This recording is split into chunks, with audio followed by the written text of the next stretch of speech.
de Maurice, mesdames, Monsieur le secrétaire général de la Commission de l'océan Indien, Monsieur le secrétaire général de l'Association des États riverains de l'océan Indien, Madame la présidente de l'Assemblée nationale mauricienne, Mesdames et Messieurs les ministres, Mesdames et Messieurs les parlementaires, Mesdames et Messieurs les élus, Messieurs les ambassadeurs, Monsieur le préfet de la Réunion, Monsieur le commandant supérieur des Fazoilles, Mesdames et Messieurs, en vos grades et qualités, chers compatriotes, je suis très heureux de vous retrouver et d'être là parmi vous, et je remercie le Premier ministre, le Président, d'être à nos côtés, de nous faire l'amitié d'être là pour ce moment très particulier.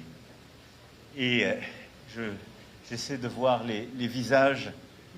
Le pessimisme nous a conduits à aller à l'intérieur, mais l'honnêteté face au climat mauricien aurait dû nous conduire à rester à l'extérieur, puisqu'il fait beau.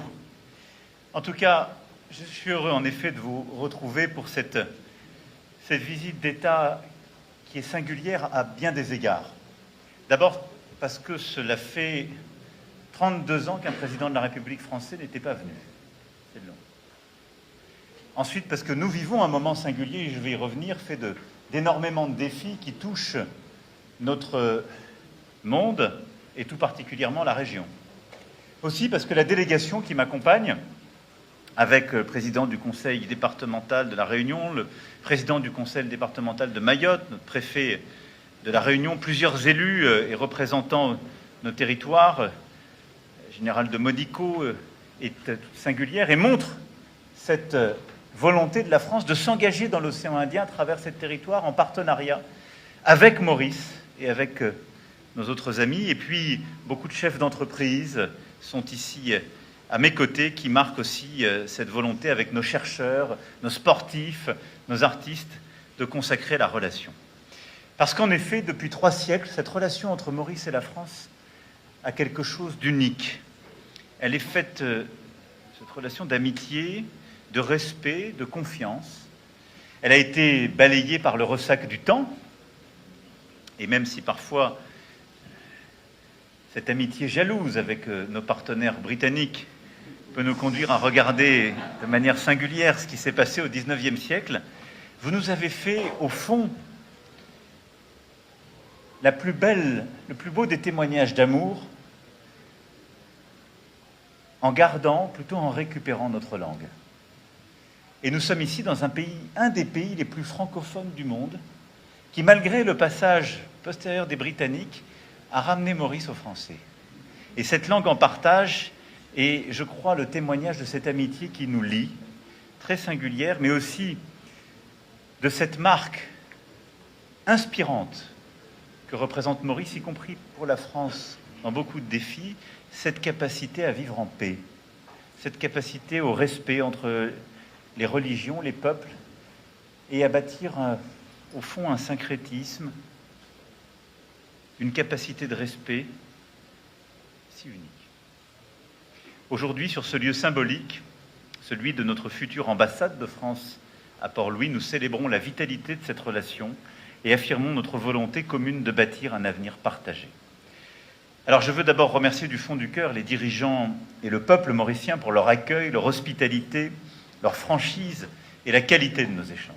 Je veux remercier, je l'ai fait, notre délégation, celles et ceux qui m'accompagnent, mais aussi, monsieur l'ambassadeur, madame, à travers vous, vous remercier de votre accueil et dire ici la force que représentent les 15 à 18 000 Français qui vivent tout au long de l'année à Maurice et représentent ce lien, ancrent ce lien, et ce, en plus des près de 400 000 touristes qui chaque année viennent dire leur amitié, leur attachement à Maurice et sont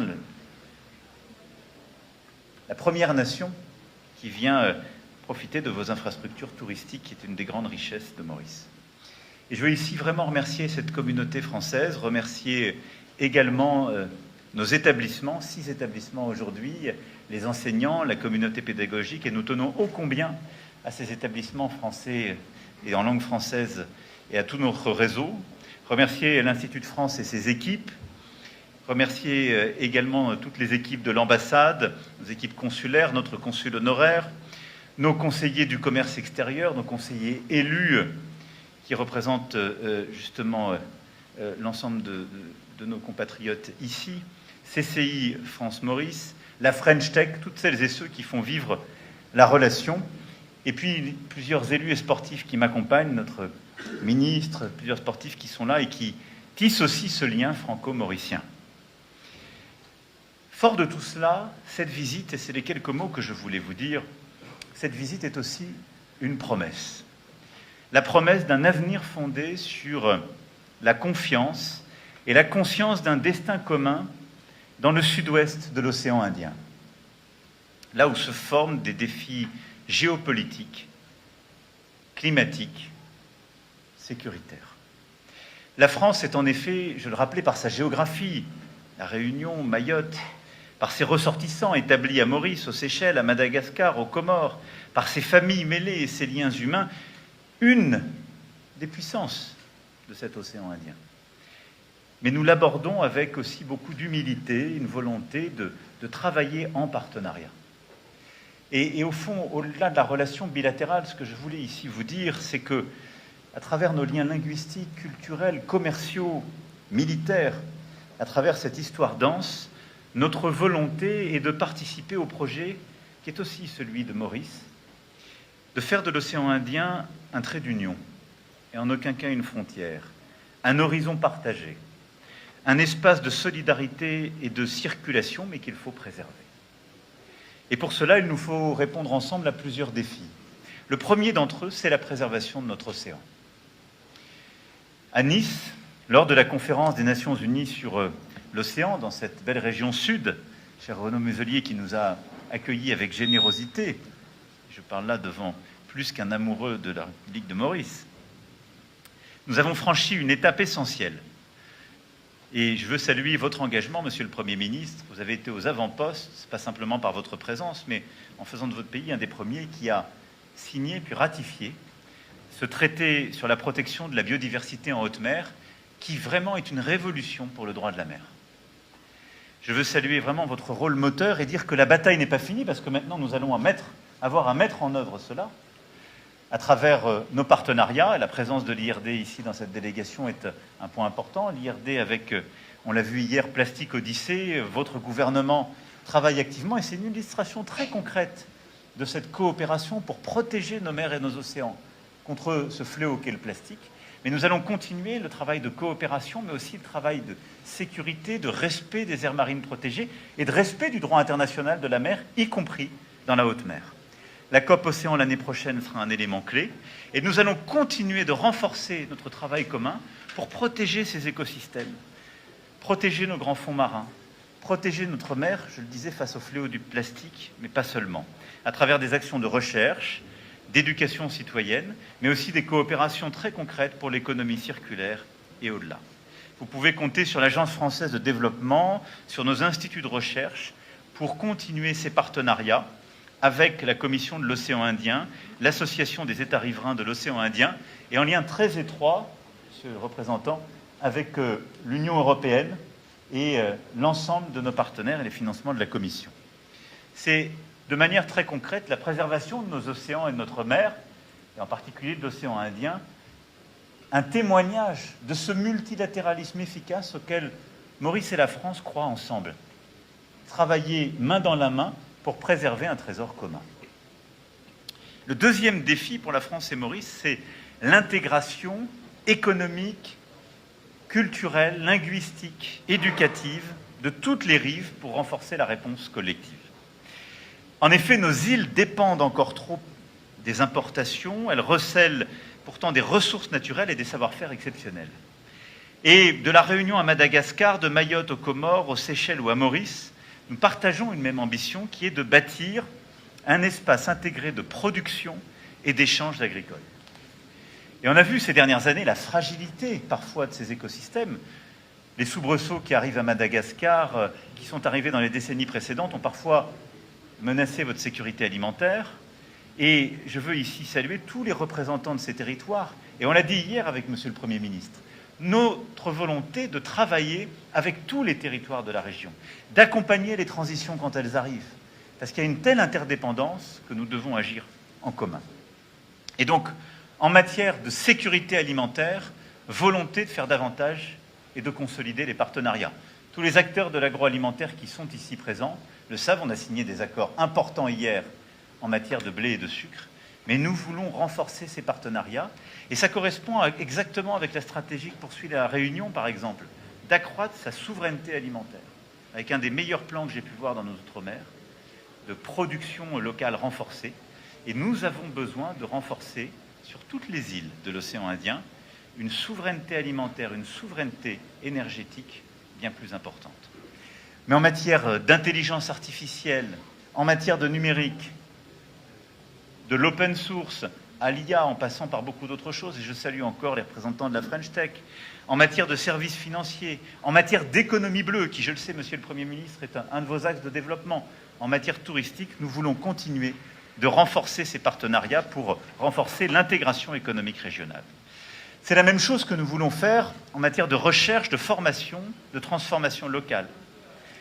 Garantir des programmes de recherche dans la durée, ce qu'on a vu ce matin en matière d'ailleurs de botanique est un exemple formidable de partenariat entre l'IRD, votre université et des partenaires de la région.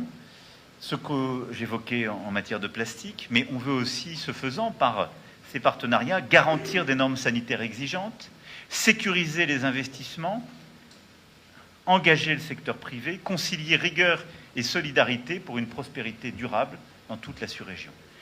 Et à ce titre, ce que nous avons fait avancer ces derniers mois ensemble sur les questions de formation est clé. Et je vous remercie de votre engagement pour la filière d'enseignement bilingue, ce qui est une vraie petite révolution, je ne la sous-estime pas, dans le système éducatif mauricien. Et ce que nous avons fait en consolidant les BTS et en permettant justement d'en passer les examens à Maurice, je sais combien c'était important pour vous, est aussi un engagement de notre part pour poursuivre cette coopération. Tout ça nous permet aussi de continuer dans la région à intégrer nos échanges culturels, nos échanges linguistiques. Je rappelais le choix que vous avez fait pour la langue française. Eh bien, notre francophonie est une force, et je veux ici prendre le temps de saluer deux grandes écrivaines mauriciennes célébrées par la France, Natacha Pana, qui vient d'avoir le prix Femina cette année, comme Ananda Devi, qui incarne ces nouvelles voix qui ajoutent au concert universel de la francophonie leurs mélodies singulières et qui sont si importantes pour la littérature française aussi. Le troisième défi entre nos deux nations et pour toute la région, c'est d'agir pour la sécurité collective. La préservation de la paix et de la stabilité est essentielle pour nous tous et nous y veillons ensemble pour défendre nos intérêts et nos valeurs communes. Nous partageons ce même souci de stabilité, ce même attachement à la souveraineté de chacun, et je pense à la situation de Madagascar sur laquelle nous œuvrons à un soutien bienveillant à la transition en cours. La sécurité maritime, dans ce contexte, est clé. La pêche illégale, les trafics, les actes de piraterie, les migrations clandestines, l'aide aux navires en difficulté, la prévention des marées noires, autant de menaces qui pèsent sur la stabilité de l'océan Indien. Or, cet espace, on vient de le voir un instant sur le Champlain avec Monsieur le Premier ministre, est traversé par à la fois des routes maritimes clés de l'économie mondiale et maintenant des routes de trafic terribles sur le plan migratoire. Mayotte le sait ô combien comme la Réunion, on est bousculé par cela, qui viennent depuis l'Afrique australe sur toute la région, et des trafics de drogue qui descendent depuis l'Asie centrale. Pour cela, la France et Maurice sont au cœur de ce nœud de connectivité dans la région qui est si important pour le commerce, pour l'énergie. Et ensemble, nous voulons renforcer ces liens. Avec nos partenaires de la COI, nos partenaires est-africains, nous nous sommes engagés depuis mai dernier à organiser davantage de patrouilles et d'exercices, à mutualiser les moyens de remorquage, à mener des opérations de surveillance conjointes, navales et aériennes, avec un appui en échange d'informations et de planification par les centres régionaux de coordination. Cela, nous l'avons consacré par l'accord qui a été signé et que nous avons échangé ce matin et qui va permettre de renforcer ces missions de sécurité. Et je veux remercier vraiment vos forces spéciales et vos forces de sécurité, Monsieur le Premier ministre, et remercier nos FASOI qui ont travaillé pour cela, remercier aussi le préfet de la Réunion et la bonne coopération avec ce qui est fait par toute la zone. Je crois que ce qui a été échangé ce matin est un témoignage absolument décisif de ce que nous voulons faire, à la fois échange de bonnes pratiques, formation, mais aussi opération et exercice conjoints, ce qui nous permettra d'engager avec plus grande ampleur ce que nous avions déjà fait au mois de mai dernier et ce que nous voulons renforcer au sein de la COI. Ceci s'appuiera sur également nos structures régionales, puisque, comme vous le savez, nous avons créé une académie de l'océan Indien à La Réunion, un centre régional d'études maritimes à Colombo, dédié à la sécurité, à la stabilité, à la coopération régionale. Et cette académie de l'océan Indien a vocation à former beaucoup des cadres de tous les pays de la zone qui permettront de participer à ces missions conjointes. J'ajouterai à tout ce que j'ai évoqué en termes de sécurité une mission qu'il ne faut pas oublier: la sécurité civile et la protection face aux risques naturels. Nous avons vécu dans notre chair, il y a près d'un an maintenant, le cyclone Chido, et je pense vraiment à tous nos compatriotes mahorais qui ont vécu des moments terribles, et Président, c'est notre solidarité. Puis Garance, qui a touché cruellement aussi la Réunion et toute la région, avec des conséquences pour les populations et l'économie. Et je n'oublierai jamais que vous avez été, Monsieur le Premier ministre, le premier à m'appeler, une fois que Garance nous avait touchés, et à manifester votre solidarité très concrète à l'égard de la Réunion. Mais nous le voyons, nous devons aussi renforcer au sein de l'océan Indien nos partenariats et nos actions communes en termes de sécurité civile, parce que l'insularité est une chance, un charme, mais c'est parfois une vulnérabilité aussi par l'isolement ou la rupture des relations, ce qui suppose encore plus de solidarité. Voilà, mesdames et messieurs, les quelques mots que je voulais vous dire pour à la fois le partenariat franco-mauricien, mais une volonté entre la France et Maurice d'agir ensemble dans l'océan Indien pour ses priorités. Nos océans, le renforcement de tous nos partenariats économiques, linguistiques, culturels, entrepreneuriaux et au service de la sécurité. Et vous le voyez, et je veux ici le redire devant vous, la France n'entend pas dominer, elle veut rassembler. Elle n'entend en rien imposer, elle veut coopérer. Et face à toutes les tentations parfois hégémoniques, dans un monde de désordre où vous voyez comme moi le retour des impérialismes, et la région n'y échappe pas, je veux que vous voyiez dans la France et dans toute la communauté française qui est ici rassemblée, des partenaires de confiance, des familles qui sont souvent là depuis longtemps, fruits de l'histoire, des familles venues plus récemment, tombées amoureuses de Maurice, mais qui veulent ici un partenariat, un échange respectueux, ambitieux, amical. Et je sais que c'est l'esprit aussi qui préside à votre travail. Au fond, cet espace où la liberté s'éprouve d'île en île est le théâtre de tous nos défis, climatiques, géopolitiques et de civilisation. Et la seule réponse, celle que nous voulons apporter, que nous défendrons, c'est celle du respect de la souveraineté de chacun, du respect des peuples et d'un multilatéralisme efficace et de coopération nouvelle. La construction de cette nouvelle ambassade en sera le symbole, un lieu ouvert, transparent, respectueux de l'environnement, au cœur d'une cité pensée selon les principes du développement durable. Un espace au service des Français de Maurice, mais aussi des Mauriciennes et des Mauriciens, et d'une relation bilatérale exemplaire. Voilà, mesdames et messieurs, Monsieur le Premier ministre, Monsieur le Président, mesdames et messieurs, en vos grades et qualités, ce que je voulais vous dire, et devant vous, chers compatriotes, la fierté que j'ai d'être à vos côtés, mes encouragements pour continuer de faire et d'aller loin, toutes et tous, et ma gratitude, parce que depuis hier, je veux vous dire combien je suis bien parmi vous. L'accueil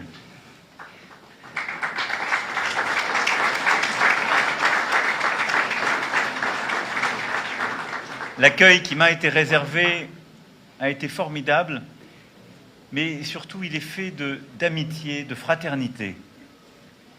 Et il y a des sourires, il y a des regards, il y a des gestes spontanés qui disent beaucoup mieux parfois que les mots.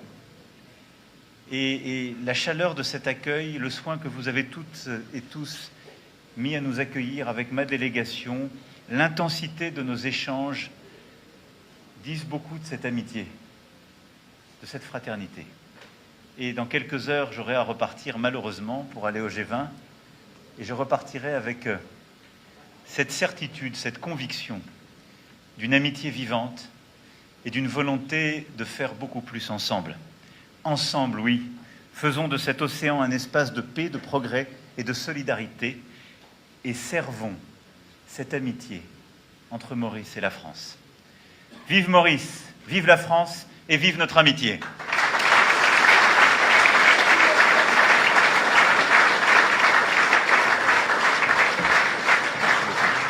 Venez, Monsieur le Premier ministre.